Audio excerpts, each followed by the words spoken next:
Okay. 2.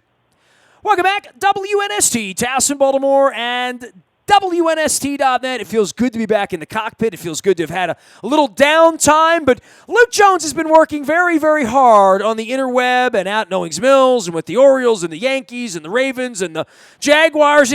We went from sort of feast to famine, right? Like there was nothing going on around here for weeks and weeks. You're working on your pizza diet up in Wildwood, right? And next thing you know, it all happens at once, and you knew it was going to be this way, right? And if the Orioles were relevant, it would be even more so. But the football part of this has gotten very, very sticky very, very quickly. And look up at those Jaguars stickers on those helmets. They're happening all week, right? It sneaks up on you very quickly. There's no doubt about it. I mean, it feels like you wait such a long time. Yeah, I mean, you have free agency, you have the draft, you wait a little while, and you get some football in shorts in May and June. And then you have that dead period, and before you know it, camp starts, and then you kind of feel like you get into the dog days at camp, which, you're out there every day sweating for 3 hours, even just watching, let alone taking part like these players and coaches are. It can feel, the monotony of it can get to you a little bit, but first preseason game is upon us. Jacksonville Jaguars are in town, already wrapped up 2 joint practices. It's fairly inconsequential in terms of chippiness. There's a little bit more on day 2 than day 1, but no brawls, no big fights or anything like that. On the Ravens and side, then we say, no wait till injuries. Thursday night, and then nobody plays in the actual game. yeah. That's what's really funny, too. When you have these, like last year, for example, the L.A. Rams came to Owings Mills, really lit the Ravens up on the first day. I mean, it was striking. And maybe that was a good little preview of what the Rams ultimately achieved going to the Super Bowl. But day 2, Ravens certainly competed, and it was much more on a level playing field, both teams kind of going back and forth. I thought these practices were competitive, but I think it's funny that you see so much work put in, and then come Thursday night, and John Harbaugh, as you would expect, because it's been that way really throughout his tenure, unless it's someone like a Marquise Brown, who's still, they're just easing him back in. He's not going to play. But, the typical veterans, the Marshall Yandas, guys of that nature, Brandon Carr, I would expect Earl Thomas, Mark Ingram. I'm not expecting to see any of the veteran players. I would say Suggs and Weddle aren't playing. Oh, that's right. They're not here anymore. Right, they're not there. Yeah. So it's a little different in that regard, but I think the question that everyone is wondering, and you and I touched on this a little bit earlier in the week, and we'll touch on it after the game, however much it ends up being. How much is Lamar Jackson going to play? And if you're not going to play a Marshall Yanda, if you're not going to play a Mark Ingram, or just throw Willie Snead out there, how much do you play with your young quarterback with the thought that, of course, it's practice and these games don't mean anything yet in terms of wins and losses and consequences to the 2019 season. But at the same time, talking about a kid who has 8 NFL starts under his belt, counting the postseason game, and it's an offense that has been talked about, hyped up. However you feel about it, it's new, and it's been rebuilt, and it's been revamped, and there are going to be new elements that they didn't use last year, and some of the elements they used last year they want to refine and improve upon. So where do you find that right balance with Lamar Jackson in terms of wanting to get him live game reps, understanding the value in that, but also understanding that in the end, it can be really valuable and it can be good experience for him, but if he hurts his hamstring or hurts his ankle or, heaven forbid, something more catastrophic than that, then the entire complexion of your season changes just like that. So it really is, he is the ultimate catch-22 as far as what do you really do here? You want to get him reps, you want to get him that experience, you want to give him some live game action, but you want to keep him out of harm's way. So I'm guessing we won't see him very long. Series, maybe 2, but I wouldn't be completely stunned if they say, hey, Lamar got plenty of reps against the Jacksonville Jaguars defense on Monday and Tuesday, and we're going to hold him out until week 2 of the preseason. That wouldn't stun me. I'm not saying that's my official prediction, but I think we've seen it, and this is around the league, we've seen more and more teams just say, we're not going to play our starters in the preseason. And remember, kind of famously, the Rams, that was kind of their plan last year, and Well, it worked out pretty well for them. Yeah, I was going to say, they're not complaining about having flown 3,000 miles and done all that stuff last year. These practice things worked out pretty well for them. It would be nice for John Harbaugh at the end of one of these to not say, well, that was a waste of time or there were fights in that or whatever. Instead, hey, that helped us get to a Super Bowl. It was a good idea that the Jaguars came up here and beat us up the first week of August, right? Yeah, and even if it comes down to we feel Lamar Jackson or this player or that player, whoever you want to talk about, got enough work in those 2 days against some different competition and some unfamiliar skills, and because you know how it goes with these training camp practices, you get very familiar with your teammates and how they operate. When you go up against someone you're not as familiar with, it's a good test. It's a good litmus test. It's the next step up in the evaluation process. So I think there is at least a school of thought to say, well, Lamar Jackson had all these different snaps against Jalen Ramsey and Calais Campbell and that Jaguars defense. We're not going to worry about playing him in the preseason opener. And if that's what the Ravens decide to do, then I'm not going to disagree with it. I think we're going to have questions about Jackson and some of the rookie wide receivers and this revamped defense. We're going to have those questions regardless of what Thursday night looks like, regardless of what week 2 or week 3 or week 4 looks like in the preseason. It's a snapshot. And, yeah, I think we're all so curious to see what this looks like, having gone through the spring, having gone through 2 weeks of summer practice, but still a reminder that, hey, it's fake football, so let's not make it out to be too important as it relates to the big picture. And that's what John Harbaugh and the coaching staff are going to be weighing here over the 48 hours leading into kickoff. He is Luke Jones. He is Baltimore Luke out on Twitter and Luke at WNST.net. He's been sweating it out there. So give me a little overview. I know you've been writing 12 comments and 12 looks, and you've written about Ed Reed, and we've seen the whole, but you've been out there and watched, 20 hours of practice over the last couple of weeks, right? So some thoughts about what you've seen and some observations, because we have not done a lot of talking about this. I want to open it up for you because you have seen a lot of things and days where you're tweeting at 11 in the morning, Lamar looked good today, Lamar looked bad, Lamar looked better later in the day, or wherever it is, or Jimmy Smith getting pushed around or whatever it is. Some thoughts about what you've seen the first 10 days that someone going to the game on Thursday night would like to know about a player or two or three that we might see, or maybe somebody making a name for themselves out there in the early going. Yeah, and you just said it. It's still the early going. I mean, I can still remember guys that I talked about in 2009 or 2011 or rookie free agent in 2014 who really looked good, and then the preseason lights go on, and the guy's never to be heard from again, and he's gone a few weeks later. So you always keep that in mind. But in terms of an overview of what I've liked, we've talked a lot about Lamar Jackson. I've been impressed with what I've seen from him. He's been steady. So I'm not going to dwell too much on that. We'll have so much time, and we will analyze and overanalyze and psychoanalyze every single throw he makes between now and the start of the season, and then we'll continue to do it then. But on the offensive side of the ball, I think I'll just go position by position right now. Wide receivers, I think Miles Boykin, the rookie third-round pick, has been a very pleasant surprise. I think he, at times, has looked like their best wide receiver. Marquise Brown, they're still easing in. He's not going to play in the preseason opener. He's still just doing individual work. So still kind of an incomplete for him, or a TBD, let's say.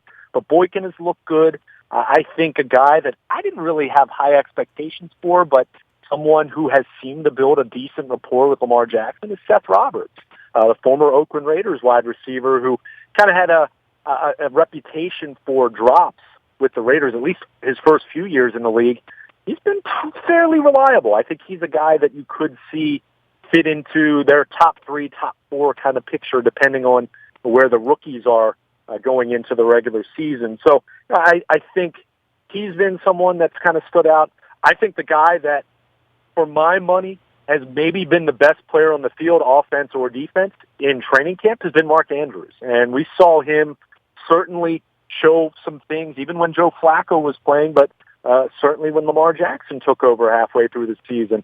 I think Mark Andrews, if you're looking for a guy who's going to be the leading receiver, leading pass catcher on this team at this point, he's my bet, and he's the one I feel most strongly about. And I think a lot of it has to do with he's a tight end, really excels over the middle of the field. Where does Lamar Jackson throw the ball best? Over the middle of the field. So I think it's just it's a good fit. I think he looks the part, certainly looked the part last year as a rookie, and he's only gotten better based on understanding what forum we're in right now. It's practice. Everyone understands that, but he's made spectacular plays, and I thought the play of the day for the Ravens on Tuesday was an acrobatic, almost a one-handed kind of catch for Andrews in the end zone with Lamar Jackson throwing a pretty ball, but it was tight coverage. I mean, Miles Jack was right there. The Jaguars starting free safety was right there, and it was a nice window throw and a great catch by Andrews. So he's the guy that really has stood out on either side of the ball. On the defensive side of the ball, I think the name that really pops because the special teams rookie free agent last year, it's Chris Board, who is very clearly ahead of Kenny Young. I think everyone expected when C.J. Mosley departed, it was going to be Patrick Owasso, and it was going to be Kenny Young as their starting inside linebackers, and it's going to be Owasso and Chris Board the way it looks, because Board has shown good speed. I think they like his physicality. I think they really believe in his aptitude for the position, and I think they really have some thoughts that he's going to be the next Patrick Owasso or Zach Orr or Bart Scott or Jameel McClain or Donnell Ellerby. Just go down the list. We know the reputation of rookie free agents cutting their teeth on special teams and then becoming a capable starting caliber inside linebacker, and I think Chris Board is certainly on his way to doing that. I think, we've touched on Michael Pierce a little bit. He's in much better shape. That's been good to see. I think he probably could shed a couple more pounds, but not far away from where he needs to be, which is good because we spent a lot of time talking about that back at mandatory minicamp and how embarrassing that was for him, quite frankly. So those are some guys that I think have stood out on the positive side. I think Marlon Humphreys looks like he's ready to take the next step to be one of the best corners in the NFL. I don't think that's a big shock. As far as negative, guys that haven't really stood out or position groups that haven't really stood out, I think there's still a lot of questions about left guard. We haven't touched on it yet, but Alex Lewis being traded to the New York Jets for a conditional pick. That's kind of a battle right now between Jermaine Illuminor and Ben Powers, but I don't know if it's a battle or as much of a war of attrition. Who's going to be the most capable? I don't know. That's still a position that I'm uneasy about, and I think that's a position to be determined, even if the starter is even on the roster right now. But easier said than done, acquiring a starting caliber offensive lineman. So on the offensive side, that's really what stood out as being a concern.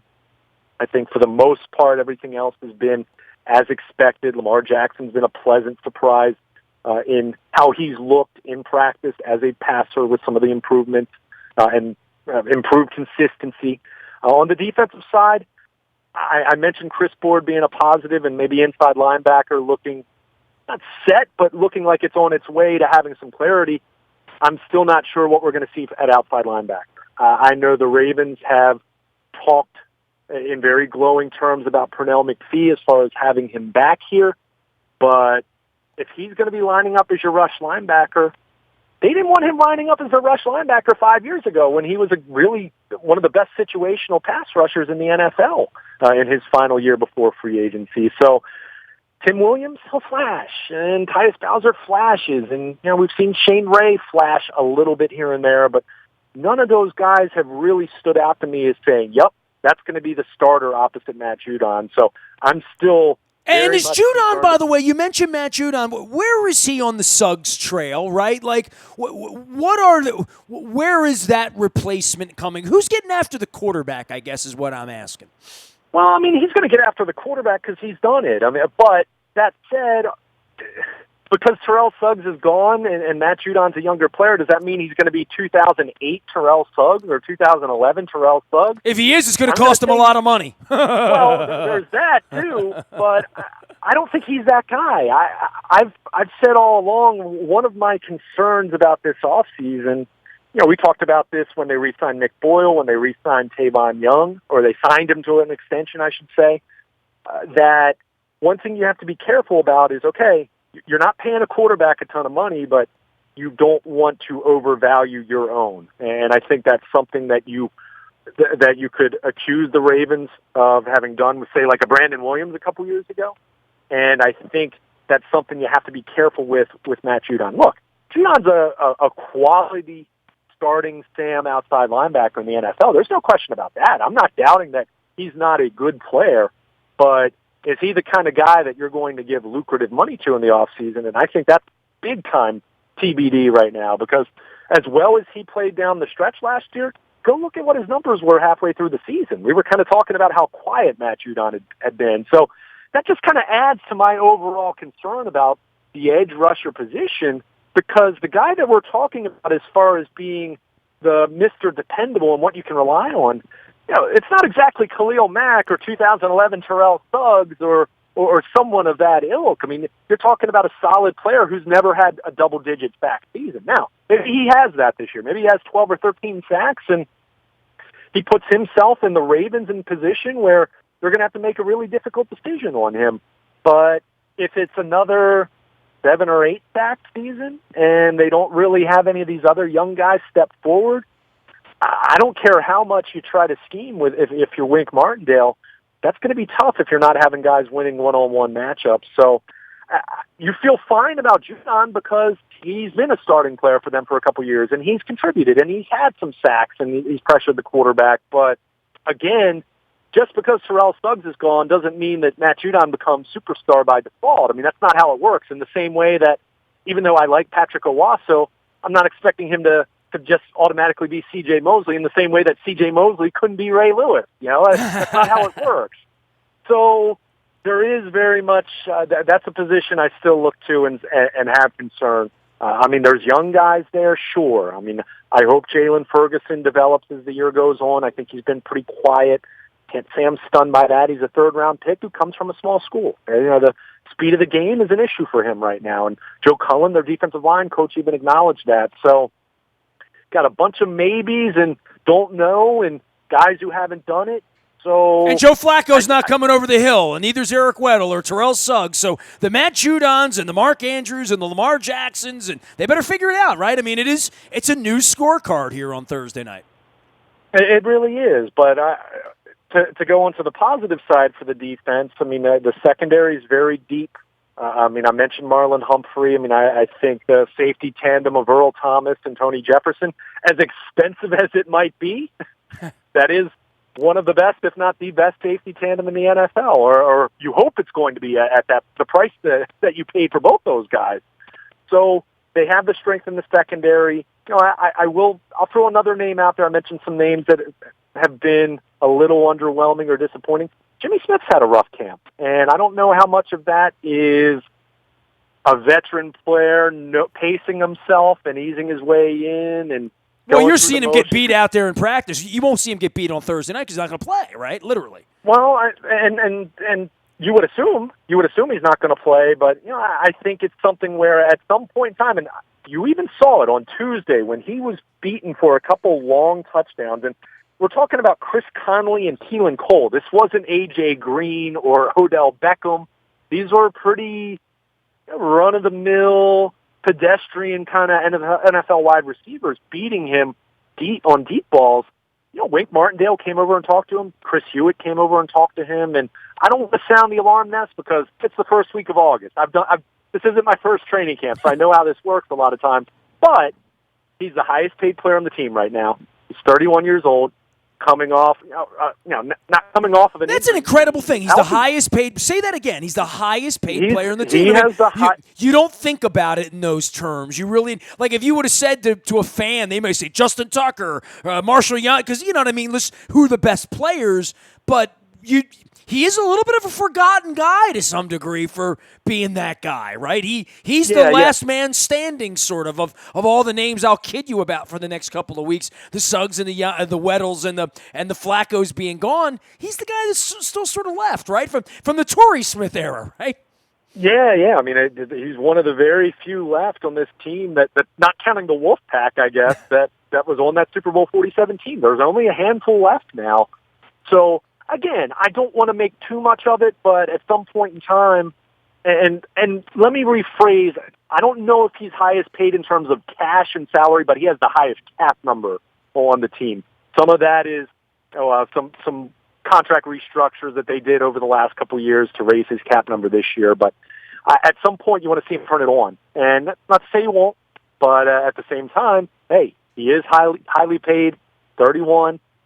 And you and I talked about this at the end of last year and going into free agency. I mean, he's a guy that I thought could have potentially been a cap casualty, and clearly the Ravens didn't agree with that. But he needs to turn it on, and you could tell there was a little bit of frustration on Tuesday. And he's been a good player in this league for a long time. And, when McAllister couldn't do it anymore, he couldn't do it. I mean, that is one of those positions where will he shade to become a safety when he's 33? There aren't a whole lot of 33 and 34-year-old starting corners in this league, right? He's not young anymore. And to your point of, Lee's Frank and all the bang-ups he's had and all the, all of that, he's had a rougher go than a lot of cornerbacks physically, I think, right? Oh, no question. I mean, you're talking about a guy who has played more than 12 games in a season. I want to say only twice in his career. I mean, he's injury prone. He's been that way, and he hasn't hit from that. He understands that. But when you do look at the whole, and I want to stress, it's the first week of August, so maybe he's just very much easing his way back in, but you want to see him turn it on here sooner rather than later. And you got the sense by seeing some of the interaction with coaches and him on Tuesday, because he was frustrated, and we're not talking about all pro receivers that were beating him. But I will say, in fairness, Marlon Humphrey, who's had an excellent camp, he was beaten for a long touchdown on Tuesday also. So I think the big surprise for me of the 2 days with the Jaguars was, and that Jacksonville offense, I mean, look, Nick Foles is their quarterback now. They upgraded from Blake Bortles. Whether you're a big Nick Foles believer or not, they clearly upgraded. But I was surprised that they were able to make some plays against the Ravens defense. And, that I would have figured that those two groups going up against each other would have been a little more of a mismatch.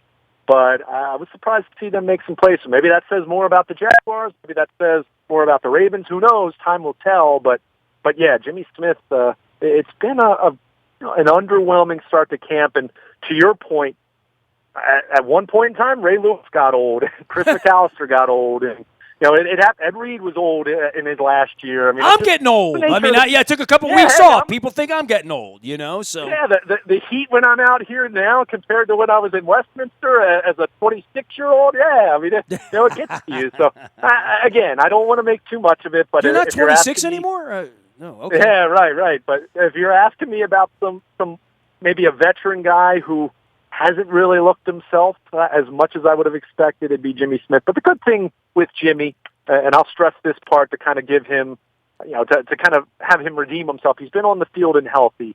And there have been summers where he's had, whether a major injury or not, he's had nagging injuries where he's missed some practice time or hamstrings or things like that.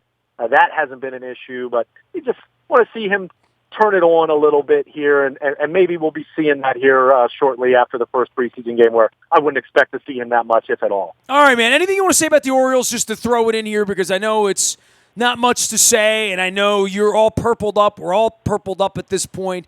They're just playing. I mean, the good news is, all the reports are that the farm system, by all the Baseball America counts, has gone from 31st to 15th or something, right?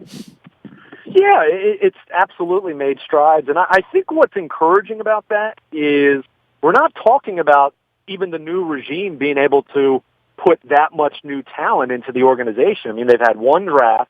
They've had one international signing period. And let's be very clear about this. Adley Rutschman, first overall, that right there is going to give your farm system a big boost, because he's already considered a top 10 prospect in all of baseball. So that right there, it's just like when Manny Machado was in this system. It's just like when Dylan Bundy was in this system in 2011, 2012. So you get a little bit of a bump there, but it's been encouraging for me at the minor league level is to see how many young pitchers, and I said this to you before, Gary Racich, their old scouting director, the guy who ran their draft, the last couple draft classes that he had, it was regarded pretty well. I mean, D.L. Hall and Grayson Rodriguez were two high school pitchers who kind of popped, and that's held with them being in the minor leagues now. And I think with some of their other young pitchers who have really made some strides at the minor league level, I think it says something about the old regime and saying, okay, they identified some talent in their last couple drafts, and that's good. But I think it also says something about the new regime with some of the technology and the high-speed cameras and the analytics, all those different things they're using, that you're seeing a lot of these pitchers make strides, and not just having success in terms of, okay, they have a pretty good ERA or a win-loss record. You've seen the strikeout numbers really go up, and that's, as much as I know strikeouts aren't everything, even though you watch today's game, it kind of feels like it is on the pitching side, but if you want one of the best predictors as far as how a guy does in short season single A or double A or triple A, and how that's going to correlate to being successful at the major league level, strikeout numbers are, if not at the top of the list, they're certainly close to the top. And you've seen their pitching totals, their pitching strikeout rates across the board in the minor leagues spike. So that tells me that on the development side, they're doing different things. They're doing some positive things. So that's been good to see. Hey, it's not like we're going to see the fruits of that at the major league level for at least another year or two, but I think it's something that's been positive. At the major league level, they've played like a 500 team over the last 35 to 40 days. I mean, God bless. I mean, that's better than being in a position where you're challenging the 1962 Mets. I mean, they have some guys that have played hard and some guys that have, Hanser Albertos and guys like that have done a nice job, but it is what it is. And Trey Mancini's made himself wealthy, over the last four months, right? Yeah. I mean, I guess, I'd be remiss if I didn't touch on the fact that they didn't make any more trades after the Andrew Kastner trade other than selling Dan Straley to the Phillies, which I was shocked by. Even though it was a minor league trade, still pretty wild to see the Phillies have any interest in him. But I thought we would get the Delaware Valley Mud back for that. I wasn't sure. Yeah.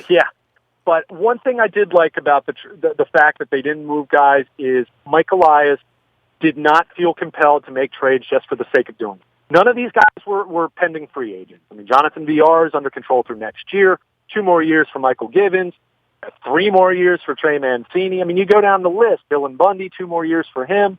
So they didn't have to make any moves if he felt that they weren't getting value that made it worth it. And I think for those who are really cynical about the idea of tanking, and look, the Orioles aren't trying to win at the major league level right now, but if they were truly trying to sabotage themselves and truly trying to lose, they could have dumped salary and gotten some salary relief and made their team worse and tried to sew up the number 1 pick, which Detroit right now is in position to be that team. The Orioles are the second worst team in baseball as we're kind of getting into. You had one job. You had one job. You can't even get that right.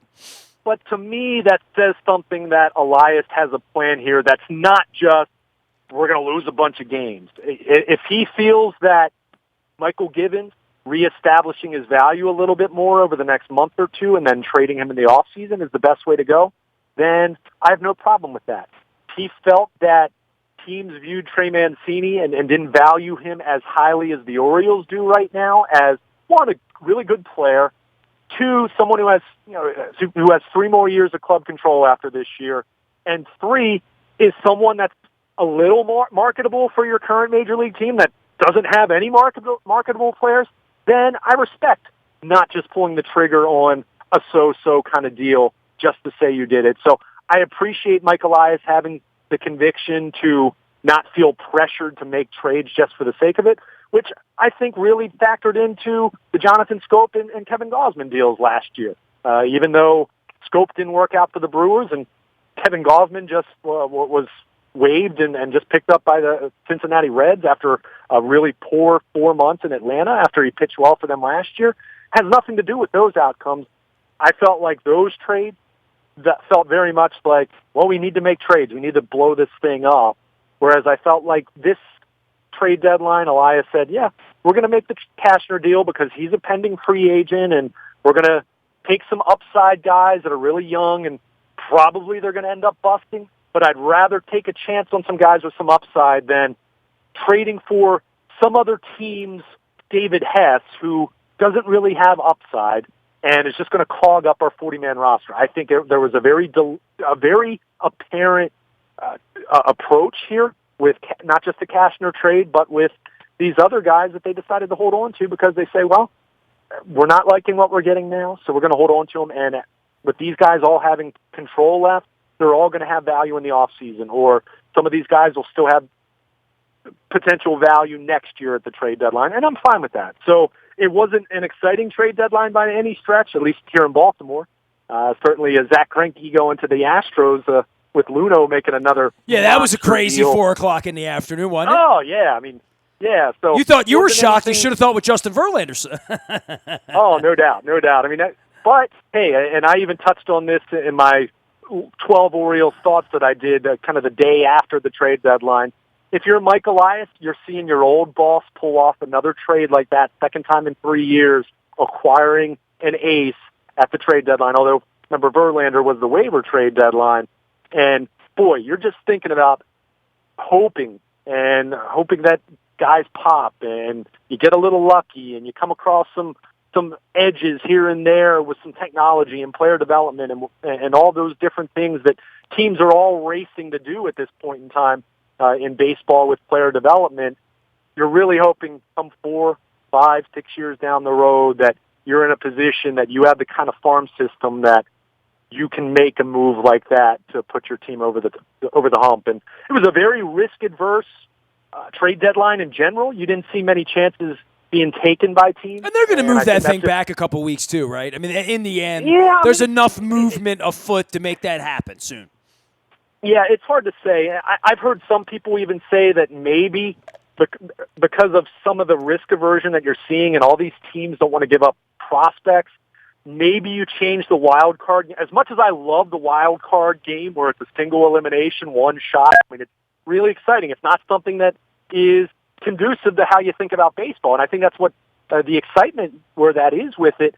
I've seen some people suggest maybe some of these wild card contenders are saying, you know what, I don't want to give up prospects A, B, and D who are going to give me all this potential value over the next 6 or 7 years for a coin flip game. So some people think that's hurt the trade deadline a little bit.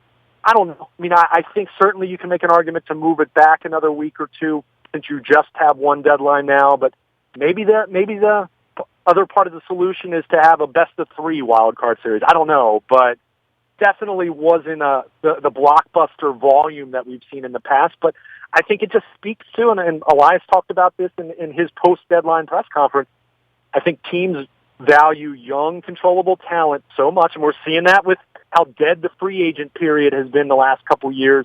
You'd rather have those 22-year-olds that are cheap and controllable and really, really good in many cases rather than overpay for guys based off what they did for their former team. So we've talked about it, and this will be such a big CBA issue, and who knows if there'll be a work stoppage, but I think fundamentally we need to see some revamping as it relates to baseball's economic system because I think it's led to what free agency has become, and even in the case of this trade deadline, there were a high number of trades, but there were very few where you said, wow, that's a big move. Most of them it was, okay, some team got a guy that might pitch in the 6th inning for their bullpen, or maybe they got a 5th starter, or maybe they got a couple bench pieces. So maybe I think it might just be another product of what we've been talking about as far as baseball's economics and the game getting younger and younger as far as teams just valuing those prospects and not wanting to let them go,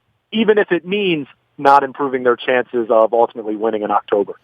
My man Luke Jones back on the scene, doing Ravens, doing Orioles, doing commentary, doing Twitter, doing Facebook, doing it all, including our text service and out in the buyatoyota.com audio vault. Luke and I back on the scene. Appreciate all the love during the Hall of Fame month. And, lots of pictures, a lot of fun, but it's back to football now. We're getting ready for Jaguars. We'll be getting you ready for next week as well as the month rolls on around here. And Baltimore Positive coming to State Fair on Friday with Chris Van Hollen, mixing some politics with our sports and some citizenship and some civics and all sorts of good Baltimore Positive stuff. You can follow along at Baltimore Positive as well as at WNST.net. I am Nestor. We are WNST.net, AM 1570 and WNST, Towson, Baltimore. We never stop talking Baltimore sports.